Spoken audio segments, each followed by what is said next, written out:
Hello guys, সবাই কেমন আছো? আশা করি সবাই খুব ভালো আছো। সো আজকে সরস্বতী পুজো। যারা যারা আমার পেজ থেকে দেখছো তারা মোমস ক্রাশ অফ বেঙ্গলটাকে ফলো করতে ভুলো না। যারা আমার ইউটিউব চ্যানেলটাকে দেখছো তারা অবশ্যই আমার মৌমিতা স্পেস দাস স্পেস 2024 আমার ইউটিউব চ্যানেলটাকে সাবস্ক্রাইব এবং শেয়ার করতে একদম ভুলো না। সো দেখো, ইনি হচ্ছেন আমার মা সরস্বতী ঠাকুর। মানে ফটোর যেহেতু তোমরা জিজ্ঞাসা করতে পারো ফটোতে কেন পুজো করা হয়, কারণ এটা আমার পিসি আমাকে দিয়েছিল। এই পিসি দেওয়াতে পিসির এই ঠাকুরটাকে আমি পুজো করি। এটা আমার ঠাকুর ঘর।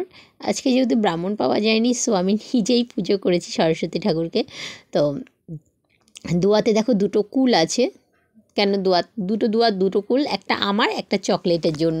চকলেট স্কুল যাওয়া শুরু করেছে, মানে ওর মার কোলে কোলে যায়, এখন সব 2 মান্থ এজ।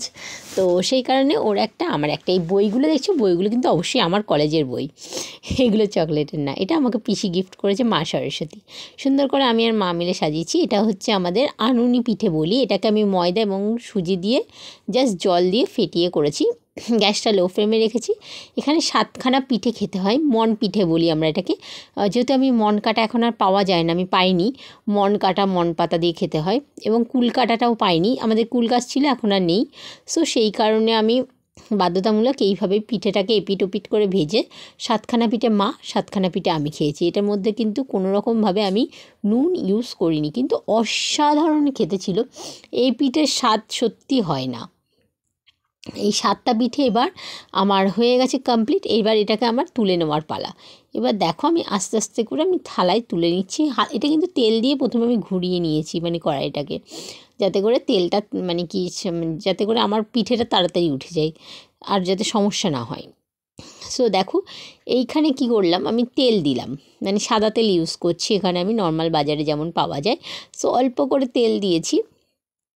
এবার এই তেলের মধ্যেই না আমি গাইস কী করব, মানে এই যেটা আমি ব্যাটার তৈরি করে রেখেছিলাম শুধুমাত্র ময়দা এবং সুজির, তা এখান থেকে দেখো ছোটো চামচের 1 চামচ করে নিচ্ছি, এবং একটু একটু একটু একটু করে 7খানা পিঠে যেহেতু বানাতে হবে, সেই জন্য আমি এইভাবে দিয়ে দেবো, যাতে করে আমার 7টা পিঠে হয়ে যায় ছোটো ছোটো। এর স্বাদ অসাধারণ। এটা মানে কি বলে বোঝানো যাবে না কতটা ভালো খেতে। এটা যেহেতু লেগে গেছে, পরে এটাকে আমাকে অ্যাডজাস্ট করে নিতে হয়েছে, পরে ঠিকঠাক করে নিয়েছি আমি। 7খানা পিঠে আমি একদম গুছিয়ে গুছিয়ে বানিয়ে নিয়েছি। তোমরা দেখে নাও, একটু গুনে নাও। তোমরা যদি চাও তোমরা ওইভাবে খেতে পারো বানিয়ে, ভালো লাগবে আশা করি।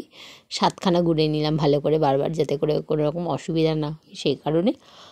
সো মাকে দিলাম, মা প্রণাম করে খেলো। আমি কিন্তু প্রণাম না করেই খেয়ে নিয়েছি।